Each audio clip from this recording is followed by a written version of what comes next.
brothers and sisters, the Great Lent goes for 6 weeks.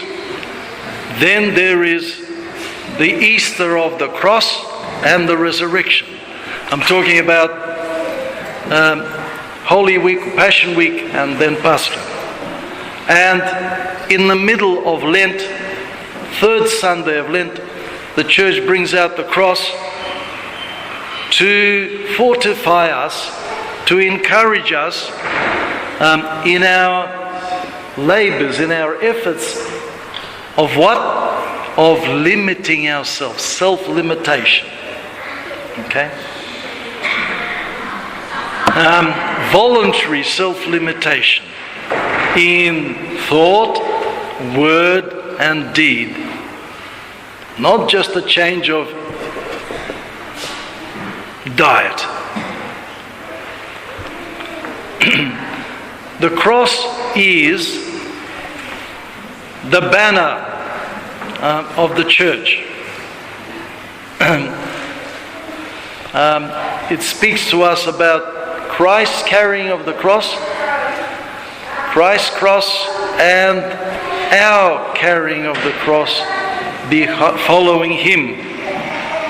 Now, to many people, this may seem, all this talk about self-limitation and the carrying of our cross, something depressing, unhappy, even morose. Well, that's not Christianity. Christianity is not unhappy and depressed and morose. It's because the carnal man, the fallen human nature, wants joy according to the flesh. And here the church presents its message of self-limitation. And as the Holy Fathers add, in addition, we have to accept all those painful and unpleasant things, not only the voluntary things that we take on upon ourselves, but those that are sent our way, we have to accept them with thanksgiving. However, if we learn to accept and to thank God for everything and talk to Him something like this: Lord, I don't know what this is all for. Why this is happening, I don't know. You know. And I trust You. I believe that You are doing this for my benefit. I don't understand, but I accept it. Right? Let us not whinge and complain. Why me? Why all of this stuff? Why do I need to endure it? What for? Why am I being punished? All of that is wrong. It's not about all of that at all.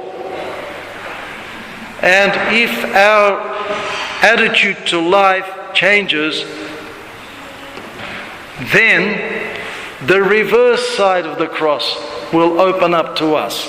And that is love, joy, the resurrection, and ultimately real life. And today the Lord reminds us of this joyous, happy side of the cross as well.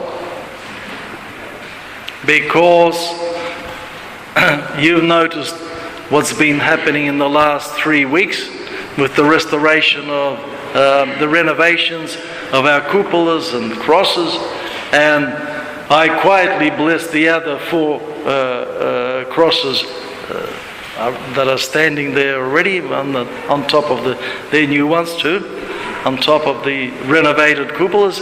And today, straight after liturgy, we will have a chance to bless all together as a family and rejoice in this happy event.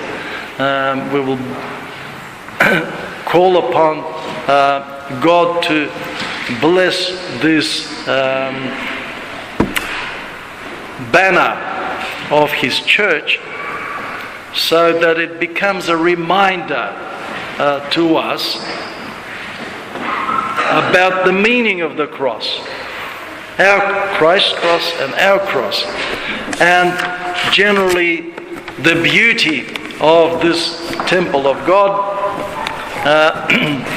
that it becomes a reminder of us, and that when we come to church, that we will be filled with all of those depressing thoughts, and heavy hearts will disappear, and we will be filled with the joy of heaven, because this space, this sacred space, is a reminder of the reality of heaven, and another life here on earth that is the foretaste of heaven, that begins every time we come here and we walk away, we carry it away in our hearts. But also, it'll be a reminder, looking at this cross, that the entry into the joy of the Lord is through the cross. That ultimately, no pain, no gain. That's a very, very true and ultimately Christian worldview. Even though it may seem a little funny, because it's kind of a mundane expression. He expresses something very deep and fundamental. That's what it is. And that's what we are called upon to contemplate on this day of the Holy Cross, the third Sunday of Lent. Amen.